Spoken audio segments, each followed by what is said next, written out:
নমস্কার বন্ধুরা, আজকের এই ভিডিওর মাধ্যমে আপনারা জানতে চলেছেন বাংলায় কৃষক বন্ধুর পরিবর্তে পিএম কিষাণ সম্পর্কিত সম্পূর্ণ তথ্য।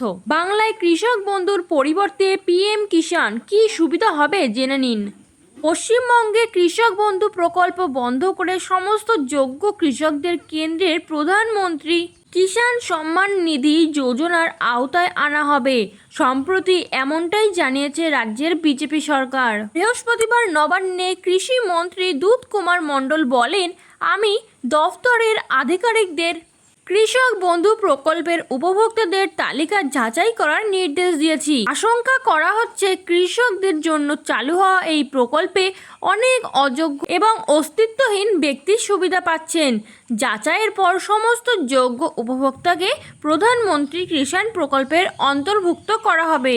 বর্তমানে কৃষক বন্ধু প্রকল্পের আওতায় 1 একর বা তার বেশি জমির মালিক কৃষকরা বছরে 10,000 টাকা পান, আর 1 একর কম জমি থাকলেও ন্যূনতম 4,000 টাকা বার্ষিক আর্থিক সহায়তা দেওয়া হয়।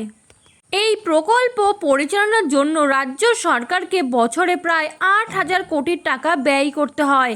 বর্তমানে এই প্রকল্পে প্রায় 1.14 কোটি উপভোক্তা নথিভুক্ত রয়েছেন। তবে সর্বশেষ কৃষি জনগণনা অনুযায়ী রাজ্যে কৃষকের সংখ্যা প্রায় 72 লক্ষ। ফলে কৃষকদের জন্য চালু হওয়া একটি প্রকল্পে উপভোক্তার সংখ্যা কিভাবে মোট কৃষকের সংখ্যাকেও ছাড়িয়ে গেল তা নিয়ে প্রশাসনের বিভিন্ন মহলে প্রশ্ন উঠেছে। সূত্রের খবর, কৃষক বন্ধু প্রকল্প বন্ধ করে যোগ্য কৃষকদের প্রধানমন্ত্রী কিষাণ প্রকল্পের আওতায় নিয়ে আসা হলে রাজ্যের ওপর থেকে বিশাল আর্থিক চাপ কমবে।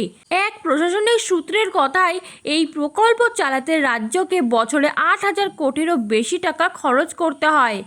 যদি সম্পূর্ণভাবে পিএম কিষাণ প্রকল্প কৃষক বন্ধুর জায়গা নেয়, তাহলে রাজ্য সরকারের আয় কোনো খরচ বহন করতে হবে না, কারণ এই প্রকল্পের সমস্ত অর্থ কেন্দ্র সরকার বহন করে।